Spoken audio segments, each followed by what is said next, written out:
بسم الله الرحمن الرحيم. الرحمن علم القرآن، خلق الإنسان علمه البيان. الشمس والقمر بحسبان، والنجم والشجر يسجدان. والسماء رفعها ووضع الميزان، ألا تطغوا في الميزان. وأقيموا الوزن بالقسط ولا تخسروا الميزان. والأرض وضعها للأنام، فيها فاكهة والنخل ذات الأكمام، والحب ذو العصف والريحان. فبأي آلاء ربكما تكذبان؟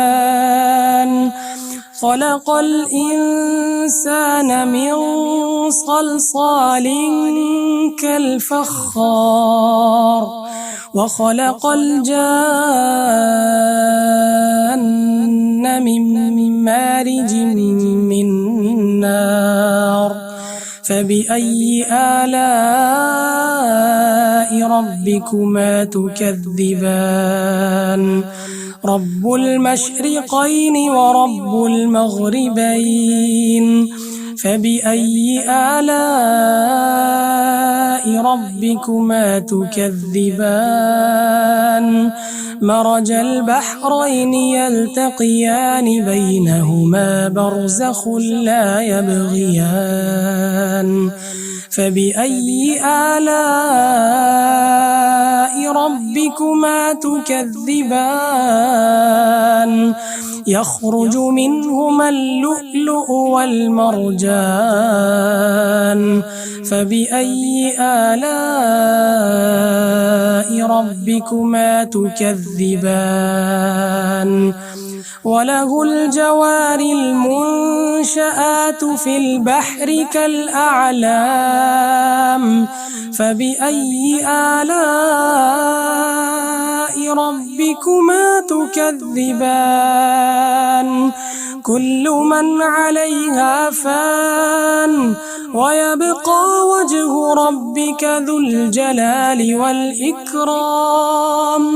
فبأي آلاء ربكما تكذبان؟ يسأله من في السماوات والأرض، كل يوم هو في شأن. فبأي آلاء ربكما تكذبان؟ سنفرغ لكم أيها الثقلان. فبأي آلاء ربكما تكذبان؟ يا معشر الجن والإنس إن استطعتم أن تنفذوا من أقطار السماوات والأرض فانفذوا، لا تنفذون إلا بسلطان. فبأي آلاء ربكما تكذبان؟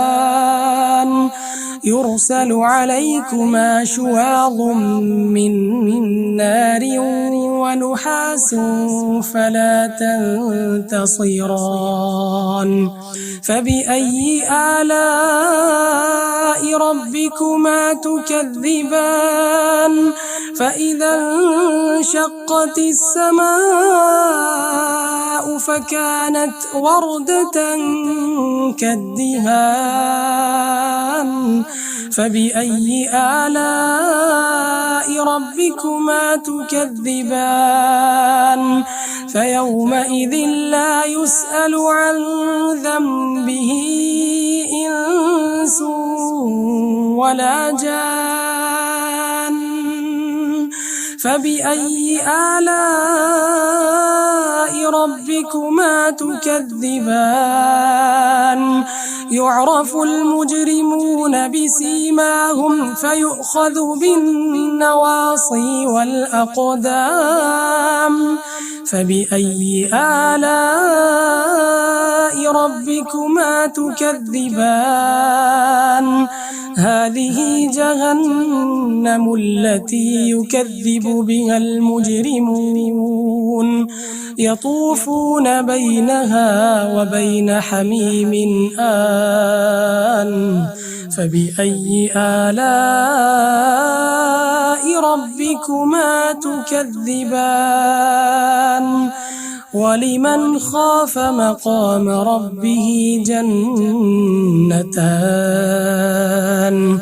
فبأي آلاء ربكما تكذبان ذواتا أفنان فبأي آلاء ربكما تكذبان فيهما عينان تجريان فبأي آلاء ربكما تكذبان فيهما من كل فاكهة زوجان فبأي آلاء ربكما تكذبان متكئين على فرش بطائنها من استبرق وجنى الجنتين دان فبأي آلاء ربكما تكذبان فيهن قاصرات الطرف لم يطمثهن إنس قبلهم ولا جان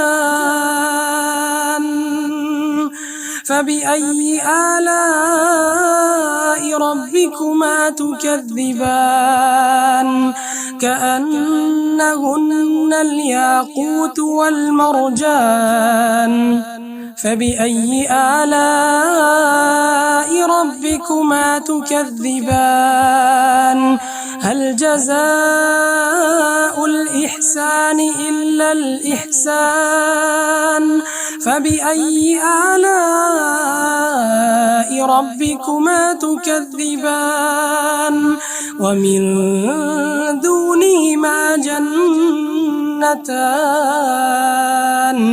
فبأي آلاء ربكما تكذبان مدهامتان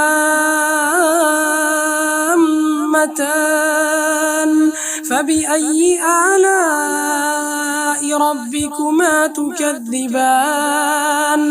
فيهما عينان نضاختان فبأي آلاء ربكما تكذبان فيهما فاكهة ونخل ورمان فبأي آلاء ربكما تكذبان فيهن خيرات حسان فبأي آلاء ربكما تكذبان حور مقصورات في الخيام فبأي آلاء ربكما تكذبان لم يطمثهن إنس قبلهم ولا جان فبأي آلاء ربكما تكذبان متكئين على رفرف خضر وعبقري حسان فبأي آلاء ربكما تكذبان تبارك اسم ربك ذي الجلال والإكرام